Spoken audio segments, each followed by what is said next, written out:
All right, I cannot wait to introduce you to Nicolas Salter, an empowerment mindset mentor, a coach, a speaker, podcaster, author, educator. Oh my goodness. And we are so fortunate to have you with us today in our Direction, Not Perfection community. Welcome. Thank you. Thank you. No, it's just great to be here. I love what you're doing. So thank you for asking me. Oh my goodness, it's the pleasure is all mine. Can you dive into a little bit about you, how you got to be doing what you're doing today? I have 1,000 questions for you, but I guess our listeners should understand who you are first. No, that's a great place to start. Um, so I'm originally from England, London, England. I now live in Los Angeles, California. And I spent a long time in London in the corporate world and also studying holistic medicine and also studying the impact of the mind and body and emotional wellness and how important that is for our overall well-being and success. I got to LA and decided not to go back into the corporate world and decided to create my own business. Now, this was like 24 years ago. I didn't know anybody. I didn't have a network here, but I was young enough and maybe naive enough to think that I could do it. And so I started building a practice here in Los Angeles, doing what we call energy medicine. It's like a form of therapeutic touch, along with clinical aromatherapy, all based on helping people to beat their anxiety and that overwhelm and just, become more centered in their lives and be more aware of their purpose.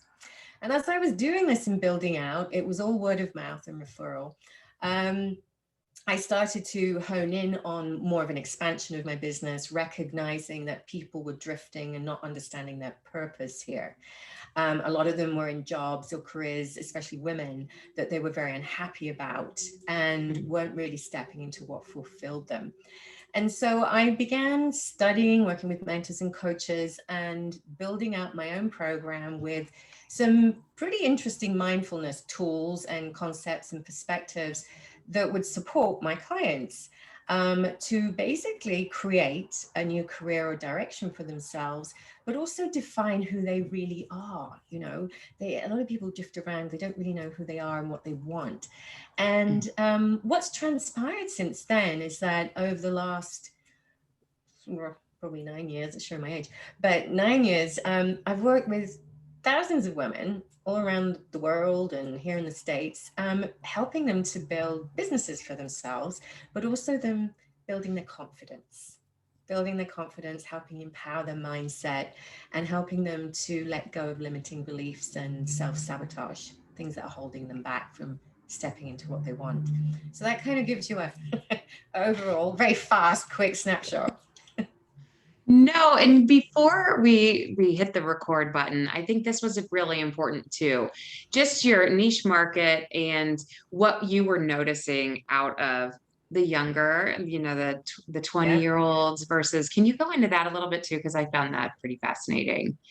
Yes, I did. I have too. I've found that it was a surprise to me with this particular market of, younger 26 to 28-year-olds coming to me for advice on how to build out their own side hustle, their own side gig, and feeling very lost and overwhelmed because for a lot of them, they've been given so much around the hopes and dreams of life and that Mhm. you can do anything that you want type of talk, but no one's actually shown them the structure of how to do it. And they're very influenced by the influencers out there. So their belief systems are like, yay, anyone can go and set up a business, but they're Mhm. not really understanding the logistics and framework and business model that they can use.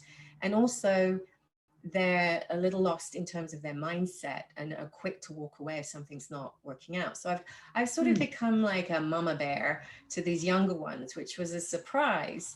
But they appreciate the encouragement, they appreciate the infrastructure and the modeling, and helping them really strengthen their mindset to do this. So they've got what it takes, but they just a little bit too much of a somewhat dreamy generation, that the ones that Sure. I've met anyway. Yeah.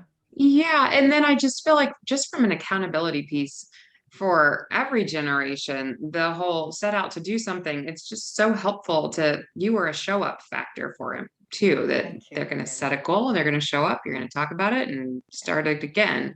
That that's where you and I feel like cross over a lot into what we do with our clients, because I feel like people sometimes know what to do and then with the Mhm. guidance, but then also it's how can I just hold your feet to the fire so you make sure that what you told me this is really important to you. So how can we keep you on this straight and narrow? Which you Exactly. bring up you talk about the why, really helping your clients discover their why. Go into what that looks like in your world.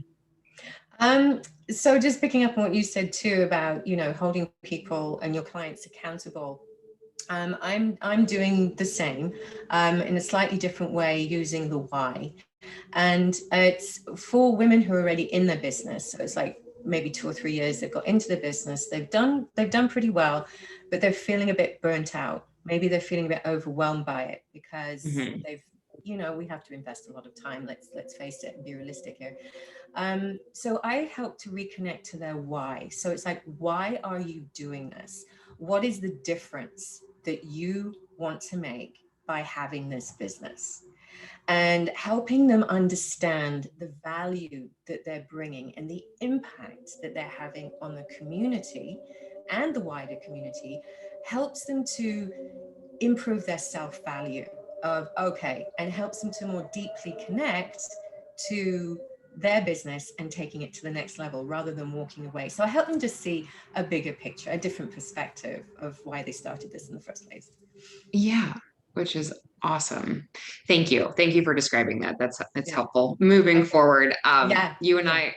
I started to talk about, we have a lot of the same lingo that we use, Yeah. and one of them is why. In the health and fitness world, we for sure talk about knowing and understanding our why so that we know what we're fighting for. Yeah. And then low hanging fruit was another one that really popped out there for me because, and we'll go into overwhelm as well, but for my clients, like nutrition and fitness is thrown at them through news, through media, through social posts all the time. And it is just overwhelming. And so picking the low hanging fruit is like finding those little tidbits of things that work for you and you can implement, and it doesn't feel like it's unattainable. What does That's that right. look like in your world when you talk low hanging fruit? Same thing. Same thing. It's about what is easily attainable rather than having to start all over again and recreate. We're really good creators. And but sometimes it takes so much time to create a product or service, as we know. So your low-hanging fruit in my world is like what you're good at, what experiences you have had in your lifetime. And I actually look at the experiences, the negative ones as well as the positive ones that have shaped them. We go back in time and look at the journey that they've had and then pull some of those threads together so that they can see and connect the dots to, oh, wow, this is either why I behave this way and I want to change that, or, oh, wow, I didn't realize I could actually do this. And it helps to then create more of an emotional consciousness in their marketing. It helps them to go more connected to when they're Hmm. putting their messaging out. So I use the low hanging fruit that way, and then also to build a product or service that they hadn't necessarily thought of. They'll say, I don't know what to do. I want my own business, but I don't know what to do. So I say, okay, let's look at your low hanging fruit. So that's how I would be using it. And it's similar. It's very Yeah, similar, but it's, yeah, you're right. It's what is easy to do. And I noticed in your book, which I love, Direction Not Perfection, this you're so sweet. accountability, You're so sweet. um, this great book. I haven't read all of it because I only arrived yesterday, but what I have been looking at, the solutions that you're providing, and I did notice that accountability is like one of the biggest, well, you've got many in here, but it seems to be one of the priorities in here for people in terms of how you work with them. But you also say that, change, you cannot help someone change unless they're ready to make the change. And that's fundamental in my work too. It was something I didn't really realize until even up to 5 years ago. People Hmm. were coming and just getting on with the program, doing the program. And then I realized it's like, well, if these people aren't ready to make the change, they're not going to do the work, and they're not going to be accountable if they're not Right. ready. Yeah, which brings in that mentoring term as well as coach. And I think Mm, this is why I went from clinical dietitian into more of where I am now, because when we mentor, like we both are doing or coach, we're allowing the person to tell us what they want versus coming into that session feeling like we know what we want to offer them. Right. And it's just interesting to watch that progress because there's so many times that I think I know what somebody's going to come in and want, and then Yeah. they reveal it, and I'm like, oh, you know what? It's not about me, it's about you. Of course, right. We all get lined up with what we think we can offer based on the conversations we're having, and then it can take a whole 360-degree turn, and that's what makes you good at what you do, because you're flexible and you can pivot and you can move with that. When you're overly structured and bogged down, as I call it, with a program that has to be done like this, and it's very cookie cutter, there's no room for that pivoting. So when you're doing the one-on-one and it's more flow, it's more beneficial for the person who's coming in for the coaching to have that type of approach. But it takes a lot from the person, the mentor and the coach, to be able to do that. Yeah, it's quite a skill. Yeah, but worth it, right? It is. Yeah. I think the part that keeps it really interesting too, that it's not cookie cutter and everyone's so individual. So absolutely. And, I decided a long time ago with my business model that it would have to be one-on-one, it would have to be fluid. There'd be certain, obviously, structures within it that need to be met, but done in a way that it's fluid and flowing. And the person does create their own solutions. You hold the space for them, you ask the right questions, and they find it. And they're honestly just quite astonished themselves when they do find it. And like, how did that happen? I've been looking for that for years. Right. A little probing. Yeah, Little. yeah. So it's fascinating. Maybe this goes along with it while we're on the mentoring part. You mentioned that you help people bring up their like forgotten parts about them. And I think that I'm connecting this the right way, but what do you mean by forgotten parts? Yeah, it's a good. I may have to reword that on my website actually, because it's kind of resonates with me, but for some people they might not understand that. What it means is that the women I see will often come in having overinvested in relationships, work. Um, you know, you mentioned this in your book too. I can't remember which section it was in, but you talked about a woman who came in to see a psychologist that you were working with, I think, and she said that she would give everything, even the shirt off her own back. And the psychologist said, well, that's not necessarily a good thing. What will happen to you when you don't have your shirt? And I see that with women. We're so good at giving and caretaking, and we lose sight of who we are. We lose sight of our essence. And I call it our forgotten part. So during the work I do, I help them reconnect to those parts, their hopes, their dreams, their desires, but who they are as a person, and help to encourage them not to have boundaries and not overgive, and to really become who they truly are and be okay with it. A lot of women like to please, to be loved, to be liked, depending on their upbringing. And so it's really helping them embrace the fact that, you don't have to give your shirt off your back to feel good about yourself, and help them reconnect to those parts where they're like, oh yeah, I used to be like this. I'd forgotten that. So that's the forgotten self. I just got chills with you saying that. It comes up often, and even within my membership and my women, but just like the whole, I don't know what I want to do right now. Because I have a lot of women entering into that retirement phase, and maybe some don't have the grandbabies yet. They're in this, like, it's just me again, or just me and my husband.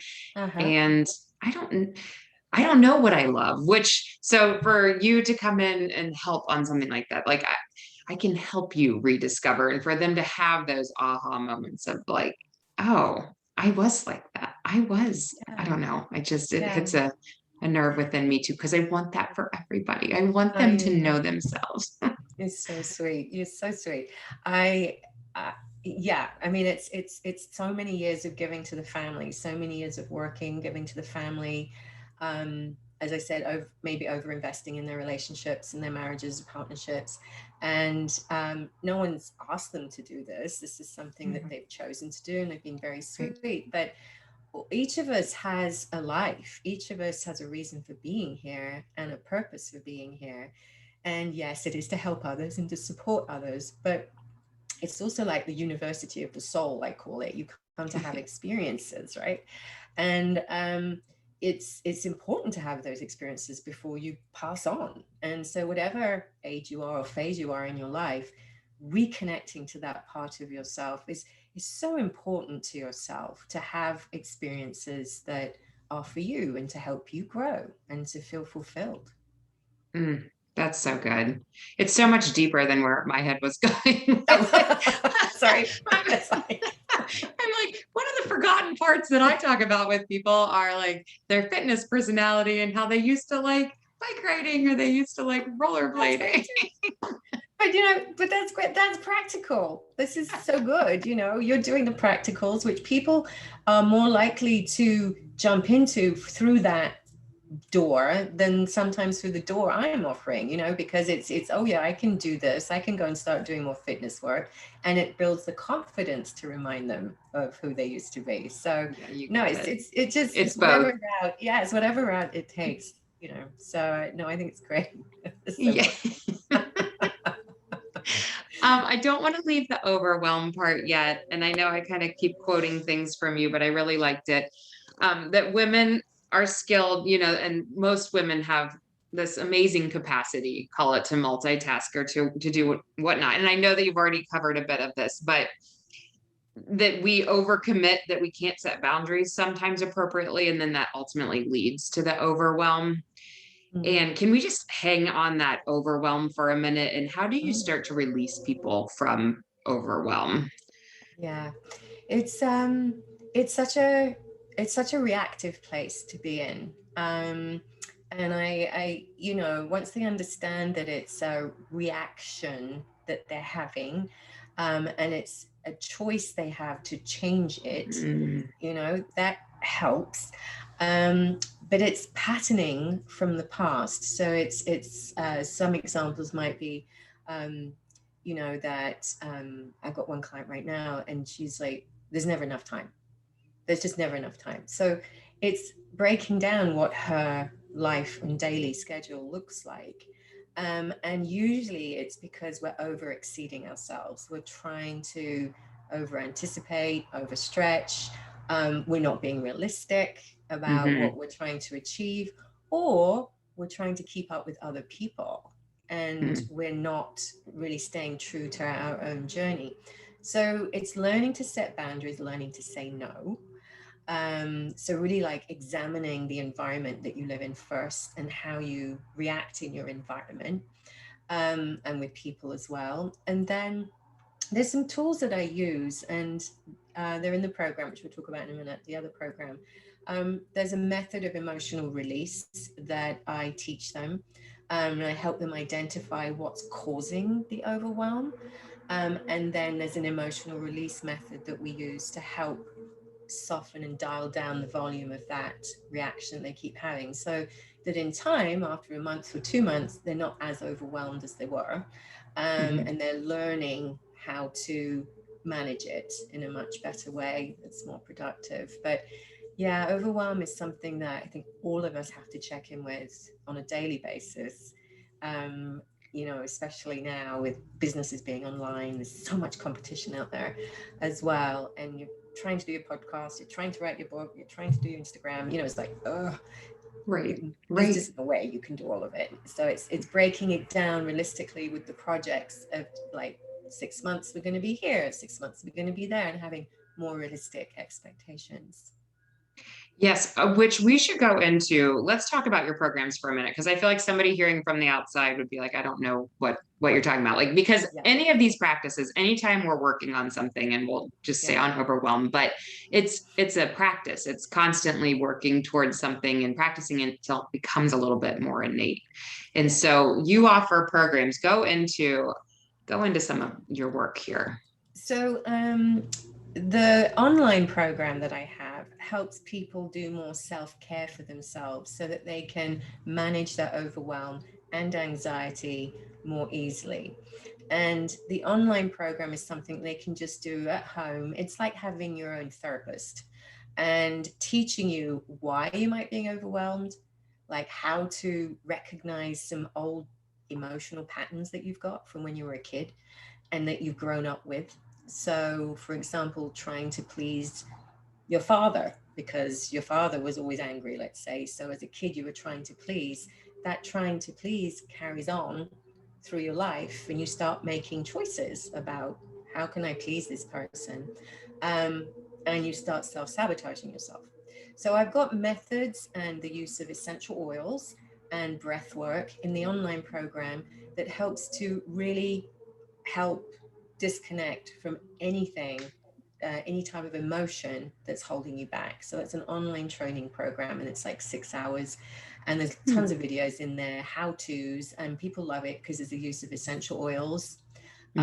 You get to understand a really good picture of why you might get triggered by somebody saying something to you, where it comes from. So you learn how to forgive yourself more. And then there's these methods that you use in a very quick, on the spot type of way to help you just calm and recenter when you're feeling overwhelmed, anxious, or upset. So that's an online program. It's called How to Decode and Calm Your Emotions. And that's on my website. Okay, don't move on to the next Yeah. one yet. So when you say Right. 6 hours, somebody Yes. could binge it for 6 hours, or they could spread it out over months, or how's that work? Spread it out over months. You can do whatever you want. And usually, I mean, it's in bite-sized pieces, so it's very easy to follow. And you could just do an hour each week if you wanted to, or 2 hours if you wanted to, and then just keep going back to it to revisit the methods that are used. And I think there's 3 methods in there that are science proven, each of them different. And you might use all 3, you might just use one. You might look at maybe 3 essential oils that you want to use for your anger management or building confidence, or there's one for grief. Like rose, for example, essential oil is beautiful if you've had a loss. There's different emotions that we cover in terms of resentment, anger, despair.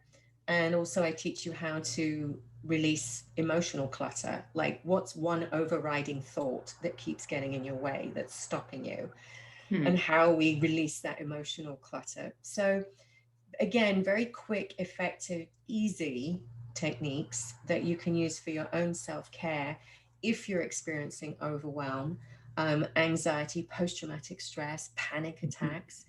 And each of these methods I use with my clients. I've been doing them for like 25 years for myself, with my clients, and also at a center where I work, where I help people to overcome anxiety. So these are very everyday techniques that I'm using, and I just decided to put them in a program to help people, support their emotions. Can you give us a hope story on this too? Because I think when people are in that moment of a lot of anxiety, it doesn't feel like that something like that would even work for them, or that they can't see themselves ever getting out of where they currently are. Like this is Yeah. just what they have to live with, their curse, their cross they bear. Right. And, I too have this a lot. People say, I've tried everything, and this isn't going to work. It's never going to work. So I had a client just recently who went through a lot of distress when she was a child and saw family members taken away from her when she was a child. And she'd had suicidal ideation. She'd had suicidal tendencies as a teenager. She's now running a very successful business, but she couldn't go to the next level with her business because she kept feeling sabotage, that she was going to be abandoned too. Like, she saw her family members being taken away. She always had this fear that she would be abandoned. And so she wasn't able to go to the next level in her business, kind of felt a little depressed about this. She felt that maybe she'd reached a limit and that was it. Like, okay. So she used the techniques that I showed her. And there's some breath work, there's some tapping work that we did. And she went through about a 4-week period of what I call rockiness, bumpiness, as she started to reestablish her true center and away from these emotions that she'd experienced as a child. And so she went through this period of rockiness with a lot of tears coming up, a lot of emotion, anger, resentment, crying, shame. And she was able to keep using the tools that we were working with, and she's got through it, and she's now moved her business up to a whole nother level. Now that's just like one story. There's so many that I see, and some of these techniques are also used with veterans that come back from the war, who have post-traumatic stress. And what they share with me is that, one Navy SEAL, actually, a retired Navy SEAL, told me a story of how he'd been on a plane a couple of years ago and was just about to jump into a situation that was very violent on the plane, and to not actually assist the situation, but wanting to beat the guy out that was causing the problem. And he said he remembered in a split second to do this particular technique that I showed him, and it enabled him to reset his nervous system, sit down, calm down, and not get involved. If he'd got involved, it would have caused a mess. So, so it's just a case of resetting the nervous system. And when you do that, there's a little bit of an outpouring that takes place because you're releasing repressed emotion. Right. And then we manage to get back to center again. So it can be very deeply connected work most of the time. And again, if you're willing to be ready to make the change, then, these are techniques and methods that it's very simple, non-invasive, take a little bit of time if you're committed to do them, but not hugely. And most people notice the difference. So, yeah. Yeah, and I'm hearing this out of you as well, but there's no quick fix. All of this is just learning tools and knowing how to implement and practice. And yes, quit thinking that it's just a one and done or a grab a pill and get through this. Like, there's tools. Yeah, you're right. I mean, it's taking you, however old you are, let's say you're 25, well, it's taking you 25 years to build that experience and reaction that you're having. Maybe if it's from childhood, or it could be something that happened 2 years ago, but it takes time for that emotion to become a dominant factor for you. And if you've got one overriding thought pattern about yourself or belief about yourself, that's been a result of something that happened to you, that you've experienced, and you now have the choice to change it. But you always have the choice. If you want to sit in it and remain in the victim place, then okay. But you do have a choice to change it. Only you can make that choice. And that keeps resonating with me too, the choice piece of it, because I think a lot of us don't feel that way. And then if we really are honest with it, there is some choice, whether or not it's a huge choice at the moment, but some choice to just start moving in the right direction. Tell us about your other program that I cut you off from.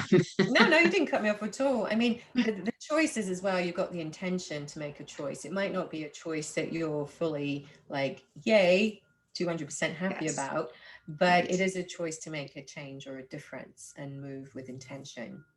And that's the beginning of it. Yeah, it's the beginning of it.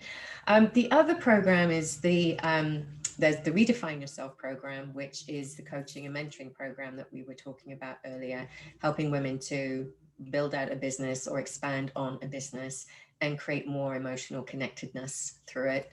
And done for you content that I do with them, building out content and what that business actually is. It could be a program, it could be podcast, it could be a product or service that they've always wanted to create, and how that would work, and building that out with them. The other one is a program called it's an empowerment transformation. It's a mindset transformation program, and that's something I do with groups.